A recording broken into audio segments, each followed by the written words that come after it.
Mbula. Fikira zetu ni lazima ziwe kubwa kushinda ile round ya miaka 5 ya uchaguzi.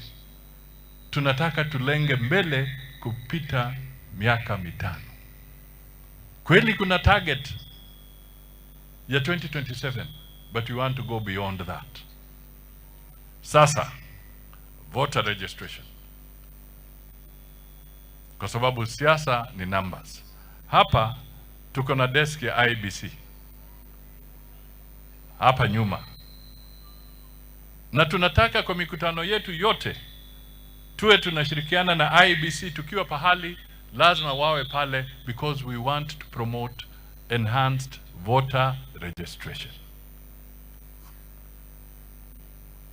Ushindi itakuwa kwa idadi ya wale watafika kwa polling station na kupiga kura. My friends, my brothers, my sisters, election shall not be won by slogans. Slogan haipigi kura, wala slogan haishindi kura.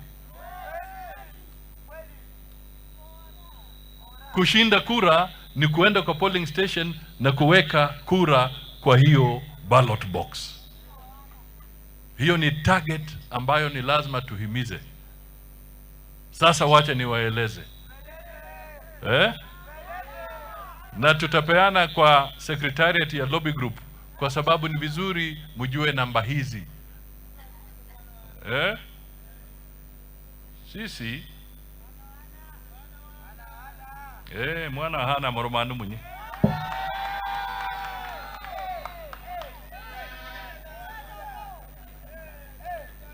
Sasa munisikie vizuri. 2022 katika counties zetu za hapa magharibi, wale walikuwa wamejiandikisha kura ni 2.6 million wakati tuliingia kwa kura ya 2022. Sasa tunakaribia kura ya 2027.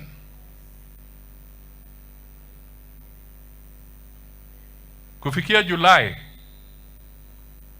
counties hizi zetu zilikuwa zimefikisha 2.9, yani tuliongeza roughly 300,000 people peke yake.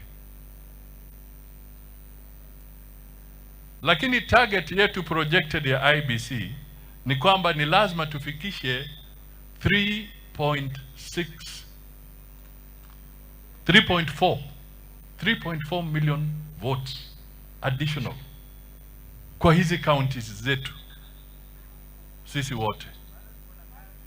Kwa hivyo tuko na deficit ya karibu 500,000 votes ambazo watu wako na IDs lakini wako katika vijiji vyetu, wako kwa county zetu, and they have not registered as voters. Hii lobby group, one of our missions is to find, starting from your own house, how many of your children ambao wamehitimu, wamefika miaka ya kupiga kura, wameregister na wako tayari kupiga kura.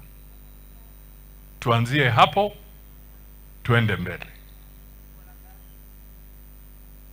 Kwa hiyo ambayo mtapata detail ya kila constituency. Na wasaidia kwa sababu kwa hizi constituency, na Kakamega ndio nguzo yetu. Kakamega ndio backbone.